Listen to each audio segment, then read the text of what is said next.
as in qhubeka nalo Corinthians, 1 Corinthians 11, undibuyisela nakulaa mbuzo bendinawo we-hierarchy.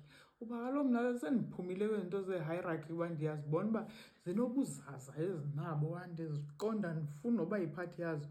Uphinde ke ngoku phaa kulaa ndawo ethi of God, kwezi vesi ebesizifundile, uadresa into ye-hierarchy kwakhona. Which everything in the universe was created and planned by God and exists for his pleasure. Sin has interfered with God's original plan, and man has lost the beauty and perfection of form and character that he received at his creation. The plan of salvation seeks to restore man to his original perfection. Okay, that's the verse.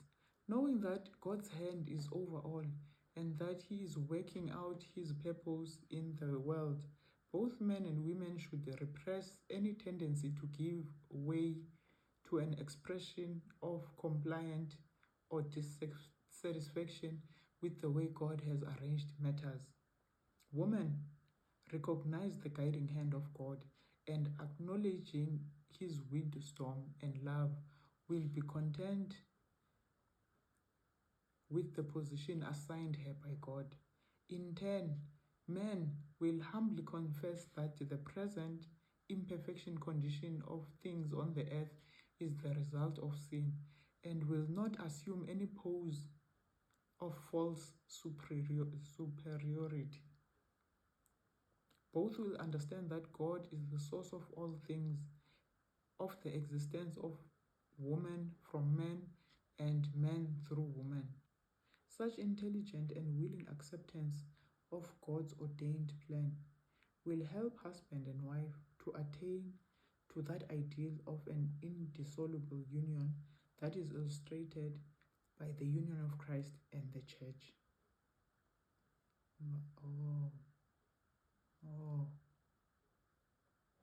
Okay, ndiyayiva.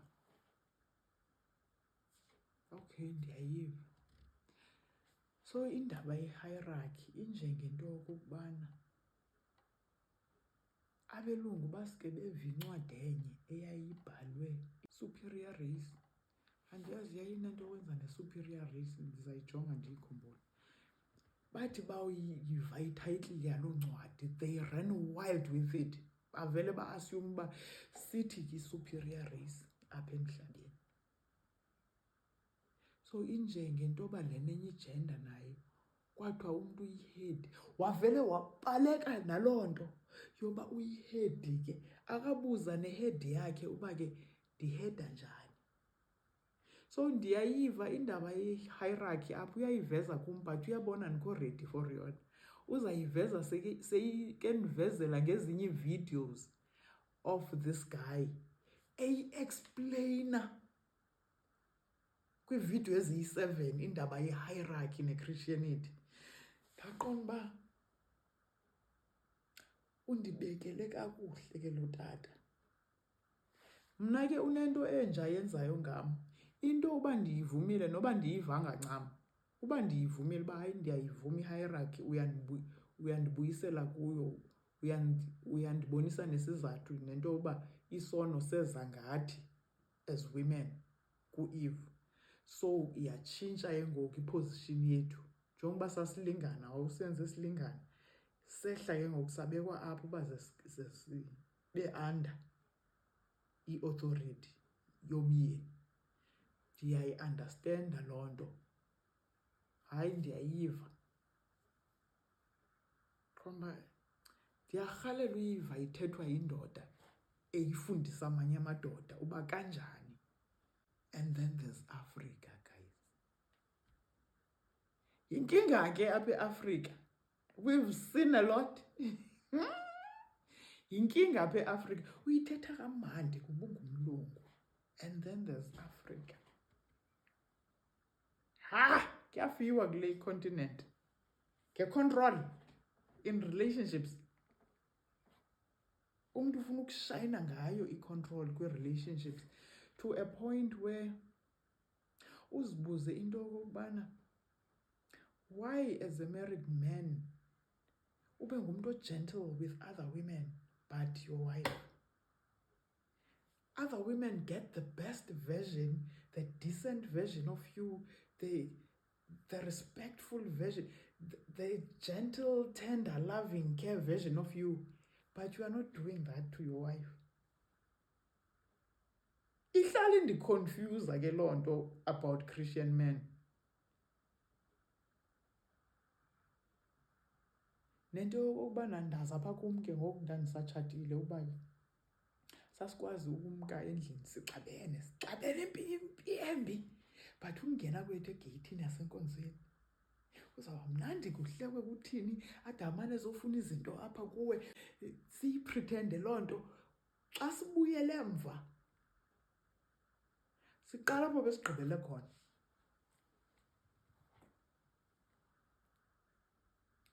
Yho, hayi i-hierarchy guys, i-hierarchy khona ndizazipowusta ezaa video zalaa ndoda kuba ndizithandile, andizukwazi uyichaza but uyichaza kakuhle. Umntu obeyifuna ofuna uyazi uba yenziwa njani as a Christian man, uyichaze kakuhle gqithi laa bhuti. Nam ndaqonda uba hayi ndingathobela ebantwini abayi-understand olu hlobo, ndingathobela, andinawuba nangxaki kuba they will be leading like Christ, as Christ is leading the church. Hayi ndiyayivuma i-hierarchy, benditoyitoya ndayivuma i-hierarchy, wazisa nezinye ii-videos ndazibukela. Mna ke izawuba yividiyo ibe yiBhayibhile, ibe yiBhayibhile commentary. Xa ebona uba into andikayiva ncam, ndingayiva ncam iBhayibhile commentary, uzawuphinda ayibuyise ngevidiyo kwakhona. So umane ndenza olo hlobo, nam ndide ndiqomba hayi ke ndiyavuma kule indawo. Akakagqibi ke usanam kwesinye isiteji endiye ndaqonda uba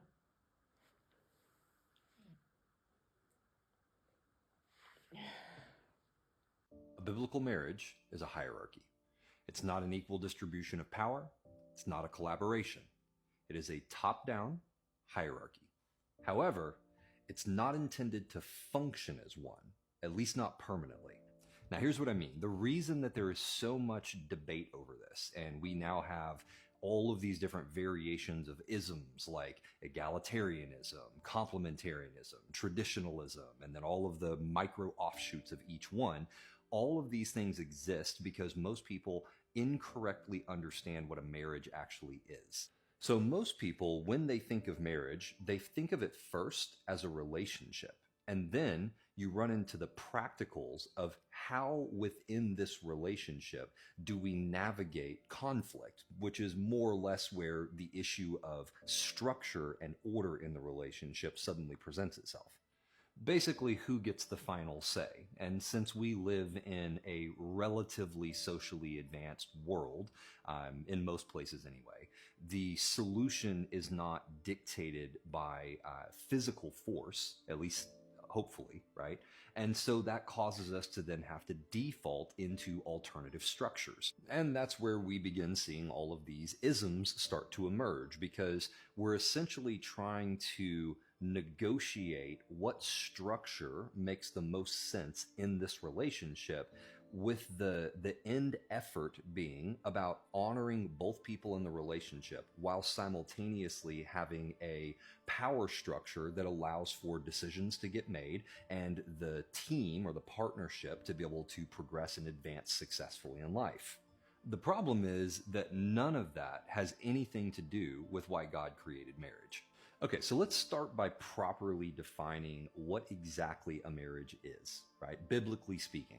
So biblically, a marriage is a lifelong covenant or union between one man and one woman. Now, that covenant language is incredibly important, because what that's telling us is that when the two of us come together, we are no longer purely a relationship between two people, but rather we have actually legally formed an organization. Now, why did I say an organization instead of a partnership? Because God's purpose for creating the covenant of marriage was for the purpose of producing godly offspring. His intention was that every marriage is not a partnership, but rather the beginning of an organization. We call that organization a family. Now, like all organizations, you have to have an operating agreement. The operating agreement is what defines what the functions and roles of all the people within the organization are going to be. So that means, let's say myself and my wife form an organization. So me, Devin, my wife, Tiffany, right? In the organization or within the organization, we are no longer Devin and Tiffany.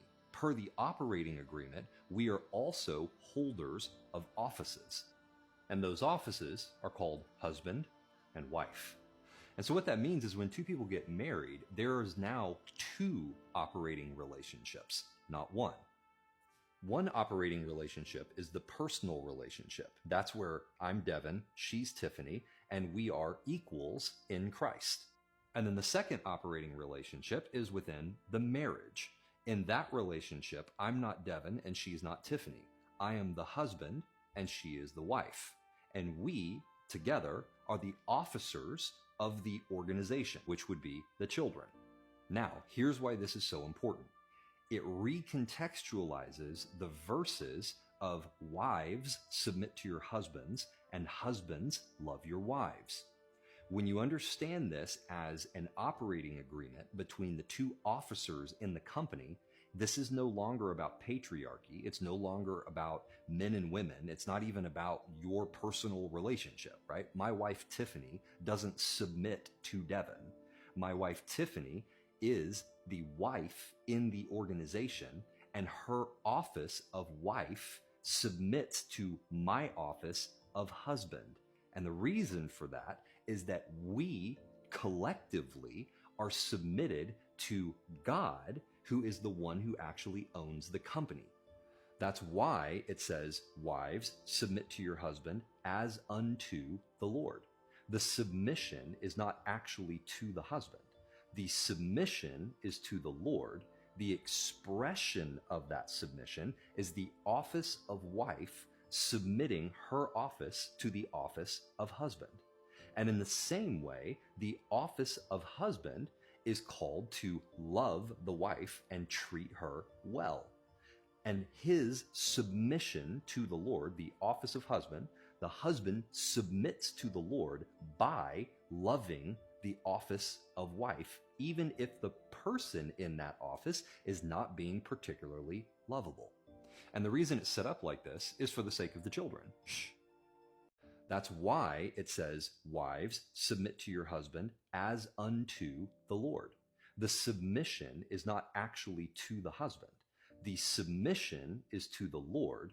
The expression of that submission is the office of wife submitting her office to the office of husband. And in the same way, the office of husband is called to love the wife and treat her well. And his submission to the Lord, the office of husband, the husband submits to the Lord by loving the office of wife, even if the person in that office is not being particularly lovable.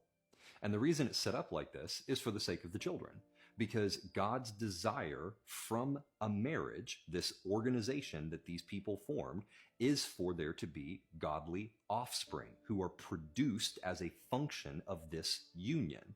And so God puts an operating agreement in place that is intended to ensure that the operating organization doesn't deteriorate due to personal issues between the two officers before the children have the ability to be fully raised and brought forth into the world.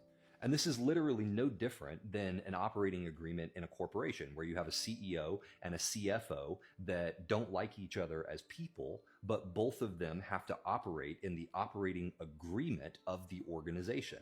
So the CEO comes to work on Monday, and because his boss, who's the board or the owner of the company who hired him, says, hey, I need this thing to be accomplished, well, then he goes down to the CFO and says, hey, I need you to do X, X, and X in order for us to accomplish the thing that the boss has said that he wants. And the CFO, because the CFO's in a bad mood or doesn't like the CEO, says, screw you, I'm not doing that. right? Well, you can't do that because if the CFO, because he doesn't like the CEO, decides he's no longer going to take orders from the CEO, then the organization starts to deteriorate, which harms all of the employees that are employed by that organization.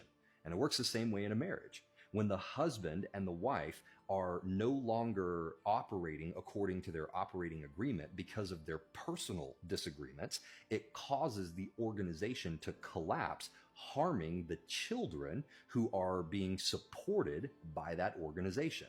Now, of course, God is playing like 800-dimensional chess, and so all of these constructs that he's created for us are multi-purpose. So a secondary purpose of the way that he organized this is that when both people are fulfilling their offices correctly. So the wife is submitting to the office of husband and being respectful to the office of husband, and the husband is loving and taking care of the office of wife.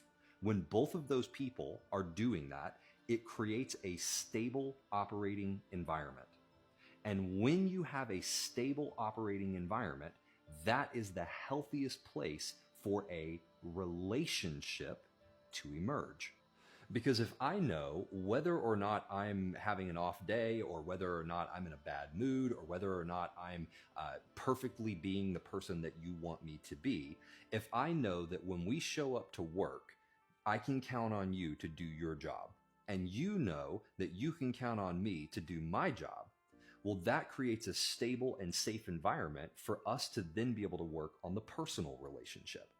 The problem is most people get this backwards, and they want to start with the personal relationship, or they want to base everything in the personal relationship, which means that as soon as somebody changes or does something different than what you expected or fails to live up to expectations, well, all of a sudden, you now start to behave differently in the relationship, and the operating environment becomes incredibly unstable because humans are unstable. People are just unstable, generally speaking. We are constantly changing, constantly growing, prone to having bad days, and we can't have an organization that is subject to our emotional and personal whims. And so you need everyone working within their operating agreement so that it creates a stable environment for the personal relationship to go through all of the ups and downs and just natural things that are going to happen within that relationship. Okay, so with that established though, remember I said it's not intended to function hierarchically permanently. And here's what I mean. I said it's not intended to function hierarchically permanently. And here's what I mean. There is a pattern in Scripture that God has laid out, and I think it's best expressed in Romans 12:2, that says, "No longer conform to the former pattern of life, but keep allowing yourself to be transformed by the renewing of your mind, so that you will know what God wants and agree with Him that it is good, satisfying, and able to succeed." That Scripture gives us the underlying process for how the salvation relationship with God actually works. We begin with submission. We come to God as human beings, we acknowledge our sin, and we submit to the ways of God, which is expressed through resisting all of our former human patterns, ways that we used to live life before we came to Christ. So in submission to Him, we resist those former patterns. Now, as a result of that submission, there is an emergence of the root, all of the different issues that are driving or were driving all of those sinful patterns of behavior. When that root emerges, we then allow the Holy Spirit to transform us through the renewing of our mind. So there is a submission that is then followed by a reliance on the Holy Spirit to do a transformative work in us. And if we follow that pattern for long enough, eventually we will not only know what God wants from us, but we will be able to agree with Him that it is good, satisfying, and able to succeed. And so what you see is a trajectory of relationship that begins in submission. It then moves into reliance. And then from reliance, we begin to understand His ways well enough that we can now agree with Him. And so the relationship moves from being a relationship of submission and results in a relationship of agreement, where I'm no longer doing things because I'm submitted to God, but I'm doing them because I agree with Him that they are good, satisfying, and able to succeed. Interestingly, marriage and also the life of a believer follows a very similar trajectory. So in a marriage, the way it works is like this. The husband and the wife submit to the Lord by putting their flesh to death in fulfilling their functions, even when the other person is not fulfilling theirs. The husband loves the wife even when she's not lovable. The wife submits to the husband and respects the husband even when he's not being respectable or being somebody that she feels is competent enough for her to submit to. As each person fulfills their function and submits to the Lord unto the death of who they were before they entered into the marriage, what ends up happening is they die to themselves, and then the Holy Spirit does a transformative work that more or less raises them again, not as individuals, but rather as one. And that version of the relationship that emerges out of the hierarchy is now a relationship no longer based in submission or reliance, but rather a relationship based in agreement. And so while organizationally the hierarchy still exists, functionally it becomes unnecessary because we're all in agreement. And everything we do, we now move together in agreement instead of having to move together hierarchically because you're disagreeing with what I'm saying. And me as the husband is having to tell the office of wife, hey, I appreciate that you disagree with this decision, but this is the direction we're going. And then the office of wife is having to submit to the office of husband, right, for directional decision. That becomes unnecessary because we're now moving in agreement. And so while the purpose of the marriage architecture is predominantly to protect the children, I actually believe it's a multifunctional structure with one of those functions being shh. And so while the purpose of the marriage architecture is predominantly to protect the children, I actually believe it's a multifunctional structure with one of those functions being with the intention of producing that stable operating environment so that both people can die to themselves, be brought to maturity, and then walk in function in agreement instead of in hierarchy. Interestingly, the egalitarians actually have it partially right. The relationship is intended to function on agreement, both parties coming into agreement with each other and then moving ahead or moving forward in agreement with one another. That is the intended result of the relationship, but you don't get to start there. You have to start with honoring the operating agreement and allowing the relationship to grow into agreement. Now, there's a whole other angle to this where marriage is also a way that God demonstrates the concept of Christ in the church, and that's a whole other teaching that we can get into. But the most important thing we need to understand is that this design that God has created for marriage is not just about the two individuals that are in the marriage. And that, I think, is the biggest issue. That's where all of these isms are emerging from, because everybody's trying to figure out how to come up with like an operating agreement that makes everybody feel good about themselves, makes everybody comfortable between the two people. And what they don't understand is that their feelings about everything is like relatively low on the list. The responsibility of entering into a marriage is the production of godly offspring for the Lord. That's a huge responsibility. And God isn't going to leave it to us to come up with our own kind of operating agreement that we're comfortable with in order to produce the offspring that He wants. Because the production of children is not for us. We are stewards. Father and mother are temporary roles. We will not be father and mother in heaven. These are temporary constructs, temporary roles.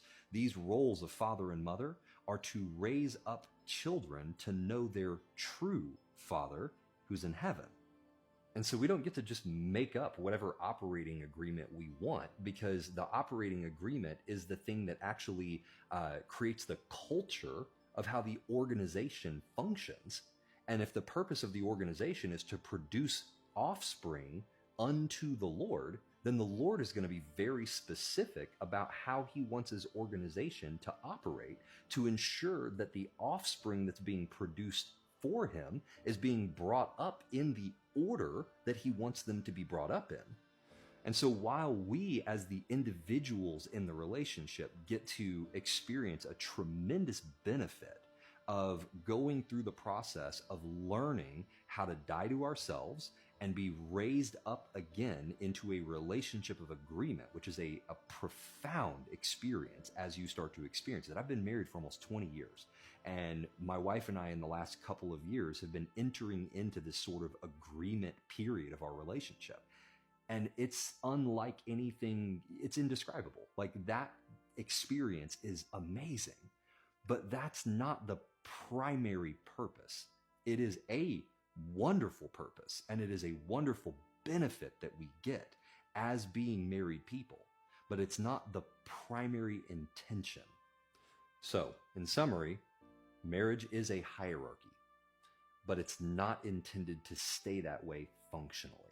The goal is to go all the way through the process, beginning with submission, not submitting to one another, submitting to the Lord, holding our offices, recognizing the functions and empowerments that have been given by God to each office, and then through that process, relying on the Holy Spirit to transform us both individually and relationally, so that we get to enter into a place where we function in agreement instead of in hierarchy. Shh.